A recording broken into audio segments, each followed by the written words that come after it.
Alrighty, welcome to part 2 of the video. I knew I wasn't be able to get through this whole thing without somebody interrupting me. So welcome to part 2. So as we were discussing, we were just talking about the Typar tape. All this stuff that you guys see right here is essentially, again, it just goes back into moisture intrusion. We want to make sure that water is not able to get inside of the house. And one of the most important doors is going to be this back door right here, considering you do not have a covered porch back here, and you're going to have a lot of water coming off that roof line dripping down onto the porch. So we want to definitely make sure that, exterior doors are essentially moisture intrusion proof or weather resistant. Another thing that we're checking for right here is this little pan that you see underneath there. Want to make sure that there's no defects in the pan. Again, that's something that just helps against moisture intrusion. All right, and then as we continue walking through the house, you guys are probably going to notice a lot of this orange foam all the way throughout the house.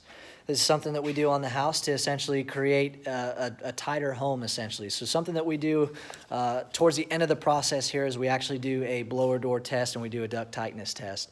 This is actually a test that we want to make sure the house is not too breathable. One of the ways that we're able to do that, obviously, is with the foam. We want to create some sort of a barrier to make sure that the pressure inside your home is where we want it to be. You don't want a house that's too loose. You don't want a house that's too tight. If you're on one end of the spectrum, either which way, you can definitely cause yourself more harm than good. I think one of the common misconceptions is that, the tighter the house, the better, but that's always not necessarily the case. You want to make sure that the house is able to breathe. Some of the things that we do to ensure that we can get, fresh air into the house or, make sure that we can maintain a decent pressure inside the house is we run stuff like ventilated soffits. So when we get to the outside of the house or once they do siding, you'll notice that, the soffit that's on the other side of the windows there is going to be ventilated. There's little holes inside of the soffit. So that's one of the ways that we're able to get fresh air into the attic.